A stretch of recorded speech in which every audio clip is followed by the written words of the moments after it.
Hey guys, how's it going? Today I want to talk about multiplayer games, the different types, and what I prefer personally.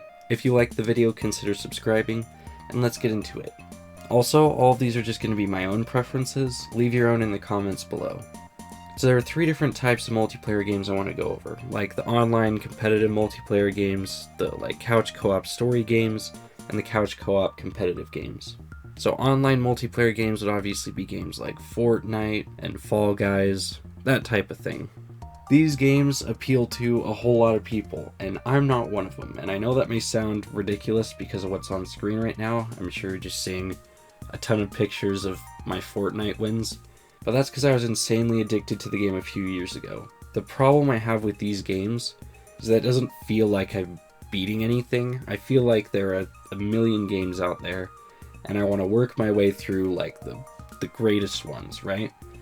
When I sink time into these online multiplayer games, I just feel like I'm not progressing my knowledge of like general games. I feel like I'm not doing anything new, and I don't know, that just kind of sucks for me. So I don't personally enjoy them. Next on the list are couch co-op story games. Now these things can be like It Takes Two, Stardew Valley, Terraria, which those two could also be online, but you get what I mean.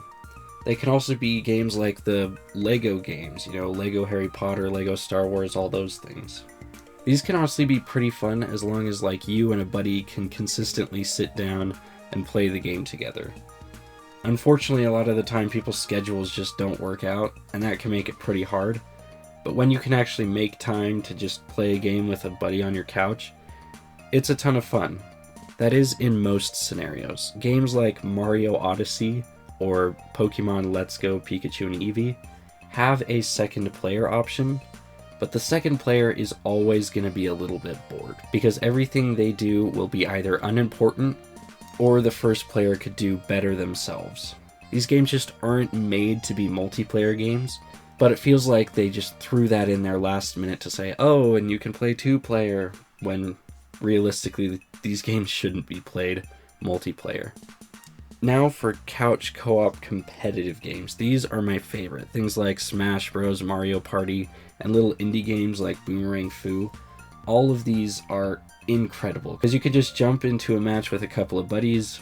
It's not this time commitment where you need to set apart like 20 hours to play a game together. You can just jump into a couple matches, play, and have a good time. Back when I was up in college, me and my roommates would play Boomerang Fu, Smash Bros, and Mario Party all the time, and it was just a blast, especially when you could get like 8 players in a game of Smash.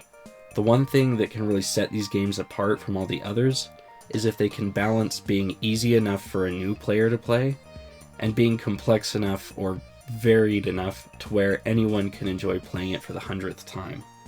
For instance, when we play Smash Bros, I'm sure when we invited new people over to play with us, we had to like handicap, to try and make it all even, but those games were never really going to be even because it's all about your skill.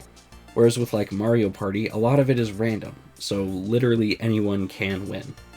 But anyways, those are my opinions on multiplayer games. Thank you so much for watching. Subscribe if you want to. Be good people, and I hope you have a fantastic day.